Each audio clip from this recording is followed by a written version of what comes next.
My name is Rosemary Hardie. I am an elementary school principal in Wahpeton, North Dakota that serves kindergarten and preschool age students. I also serve for the other 50% of my time as special ed director for Wahpeton Special Ed Unit. My name is Steve Hockert. I am an elementary principal in Wahpeton, North Dakota at Central Elementary. Central Elementary is a 1 through 5 building, and it has around 450 students to 490 depending on the school year. Steve and I are both elementary principals, so we like to be on the same page. I send all the students that graduate from kindergarten to his school. So we like to have consistent expectations. We work together that way so we have consistent academics and behavioral expectations. But we also work together with the most intense children that attend Wahpeton Public Schools, and that's because I'm special ed director, so we'll collaborate with those same students that we actually share every year. So we're separate to some degree, but we are very collaborative and work together in many ways. I was introduced to the approach. I was instantly energized. I found that this is an approach that is for all students. It's relationship based. It's just not with my students, it's with my parents, and it's also with my staff. We started very small with a select few staff that were willing to partake in this step. Some staff were at a spot where they needed support. The clientele that we were getting was changing. We were starting to see some problems within our classrooms. Some staff members were open.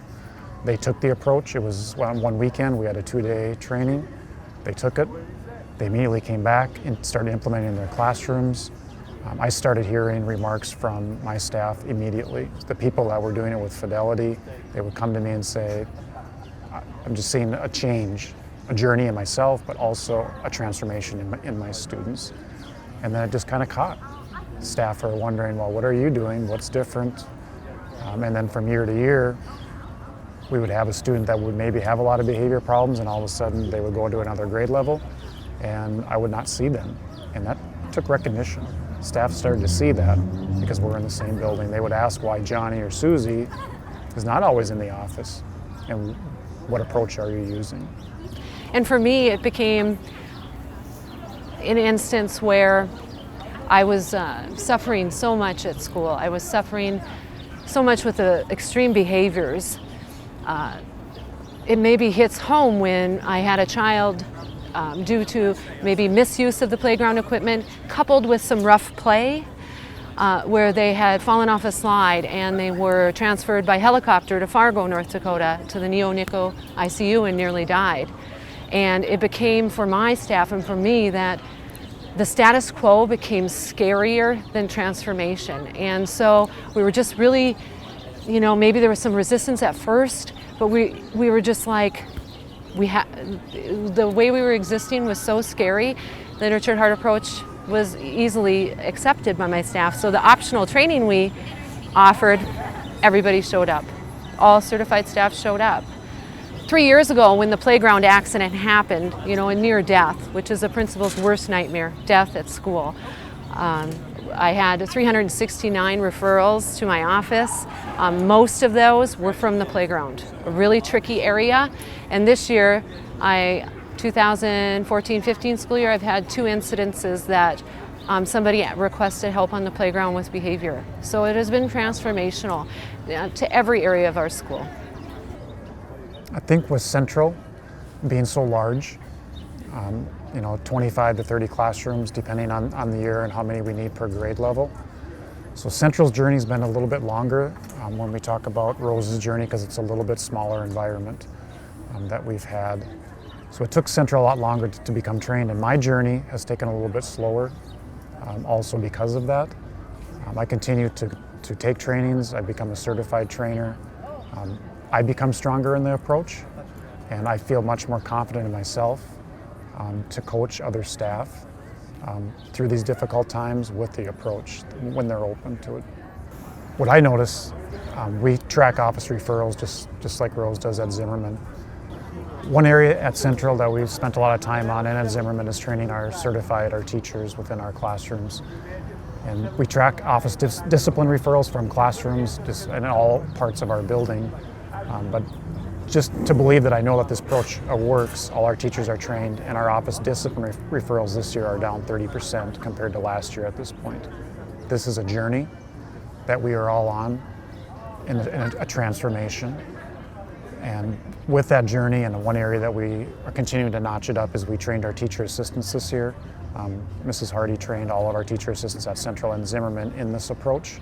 And so that's our next journey. And to notch it up even further, we'd love to extend this into our cooks, our janitors, and also our bus drivers, so we all have the same language amongst Central and Zimmerman. Part of the journey, once again, is that we are on our third parent class, and we've had great success with that. They fill up.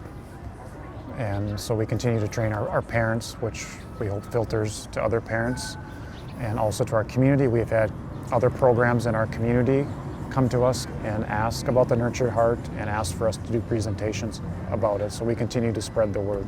We do parent surveys, so that's the data I have regarding that, and through the Advanced Ed North Central accreditation process. And we constantly are hearing feedback like this is a nurturing place. They're using the Nurtured Heart lingo, parents are picking up on what the approach means, maybe through the parenting class, but sometimes it's just through the interactions that we have with parents, whether it be through a formal conference or maybe it's just when they drop their child off at school every day. But my teachers start conferences with, bam, this is who your child is. And they just maybe start the conference with, these are 3 qualities of greatness that I see consistently every day from your child. And it sets a tone for a whole different conference. I also have parents that they have to know that perfection isn't required in parenting. This is not a blame game. This is your fault that maybe a problematic or an adverse behavior is happening. I think they feel accepted, they feel as part of the team. And for instance, a parent just showed up last week and had overslept, and we were watching the child for an hour after school, and she came in crying and feeling that we're going to be judgmental. I'm like, just must mean you needed rest. Your child was safe here with us. It's just like, how do you build those relationships for parents that really are struggling themselves to figure their children out and promote positive behaviors? Atmosphere, there's clarity, there's rules, there's boundaries. A toe over line is a toe over line. When kids transition from one class to another, they're expected to walk. One thing we do is the kids have their hands behind their back, and we recognize them for that. We don't have staff yelling down the hallway, walk. We recognize the others around them for what they're doing right. It's a focus on the positive aspect of that. It's safety. You want children to be safe in your environment, and that's what we feel. And I like how you said that about safety, because I think it's not only physical safety where we might have started, where the slide and playground safety, but now we're talking about emotional safety. They're feeling safe. They know it's an environment where we're not going to be looking for the next mistake, where we're not going to be looking for how are we going to control you, or how are we going to make sure that you're going to listen? What kind of fear can we bring up? Our intent is real strong. This is who you are. This is who you are. And in every moment, there could be greatness. We're not looking for, in this moment, they were running.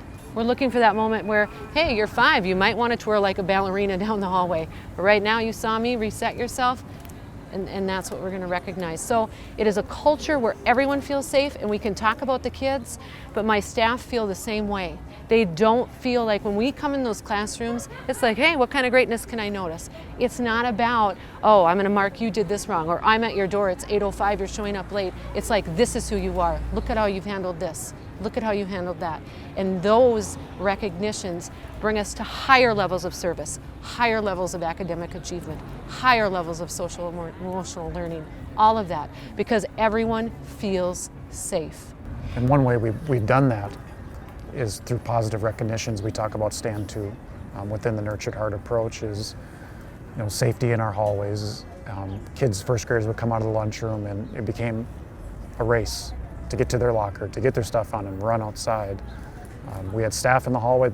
As soon as you told them to walk, as soon as they didn't see you, they would run. So one thing that we did is we grabbed our peer ambassadors. We have a peer ambassador program at Central, and we asked them to recognize students for their greatness by simply giving them either a verbal, or we have something called a greatness card where they would write down what kind of greatness they're showing.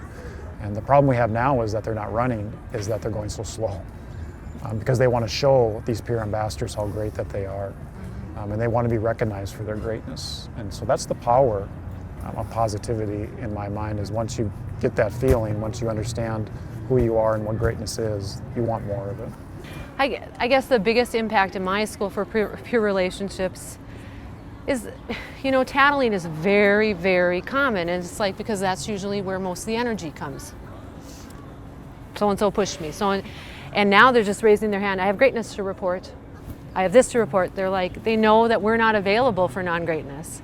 So I guess the biggest thing is that children know, the tattling has reduced, and children are just spontaneously taking the approach on. It's becoming who they are at a much younger age. I mean, these are 5-year-olds and 6-year-olds who are able to call out their own greatness and call out somebody else's greatness. And, I think maybe the kids always had it right, because they forgive so much quicker. They let go, they reset, they've moved on, and they've taught me a lot, those 5-year-olds, to look at them and say, look, they already reset, they're back. They're back to being friends. They've already forgiven. And, we as an adults have learned from the kids in that, hey, new moment. And this approach has taught us, is that the moment is all you have. You don't have the past in you, and you don't have the present. And that's where kids live. They live in the moment. They don't live in the past, and they don't think of the future. And we as an adults have been trained to keep celebrating or energizing the past, or analyzing, why is this behavior happening and why is this?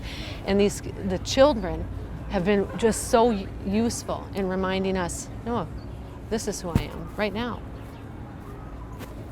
That's a lot more powerful than analyzing, why did this happen? How can I fix this?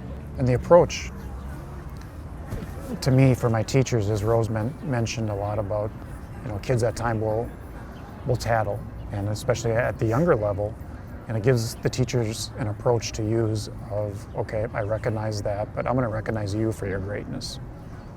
Did you push? Did you shove? No. Look at you. You have self-control.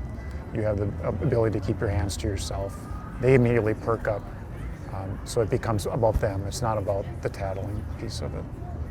As an administrator, I think my final summaries will be from administrators' point of view about this. Is if you're searching, you're looking for an approach to bring to your school, be open. Consider it a journey. Know that there will be bumps in the road. But this approach is about relationships with your staff, your parents, your students. I use this in evaluations, the language. Just be open. It's an approach that works. I've been part of education now for 15 years, and I've been introduced to many approaches, especially behavior approaches, and this is the one approach that I have found results with. It's made a difference in my school. That's what society thrives on. That's what kids thrive on. They want relationship. If they don't have relationship with their teacher, it immediately becomes a behavior. And that's where the focus is. It's not about Johnny's running around my classroom. It's about what he needs. And it's about relationship. And I love that we can model that top down. As principals, we're collaborative. We have a strong relationship. We know how we show up for each other, and our staff see that modeled all the time. So we're not talking about just, at first maybe we were talking about the teacher-student relationship, but now it's just all relationships. We declared that this year. That was our intent. Steve and I declared our intent that we're done just doing this with children. This is who we are. We'll do it with you. We'll do it with staff, janitors. So, when our culture shifted, our whole culture is something that, like, my superintendent has a video and has declared for presentations that Steve and I do. And he said, when you walk into Zimmerman Elementary, it's something like I've never experienced in 23 years of education, because you feel something different. So if our cook needs help, we all show up. If our janitor needs help setting up a room, everybody's showing up. That's just who we are. So it's just impacted all of our relationships, and it's just really the most powerful thing that can impact a school culture. So some people and principals get burnt out because they were like, hey, I have staff in my office complaining all the time. I haven't had a staff complaint all year. I haven't had anybody at my office pounding down the door. I've been at training for 7 days, and normally I would receive emails, things that are going on in my building. I did not receive a phone call, and the only thing I received were 3 emails from teachers about successes they've had with their children this week. We're out there teaching the approach, coaching the approach, modeling the approach. It really frees us up to do a lot more with supervision and evaluation. We're in classrooms a lot more, and I think that really is going to have some potent effects academically and behaviorally. I think as an administrator sometimes, I know there's many administrators just talking that when teachers come in, they don't have a lot of answers for them. And with the Nurtured Heart approach, and the more I'm trained, the more I have answers, the more I can support them. And the more that our staff feel confident that they have the answers themselves. They don't need to call us. They're like, I've got this, because they know about their own greatness. That's our focus.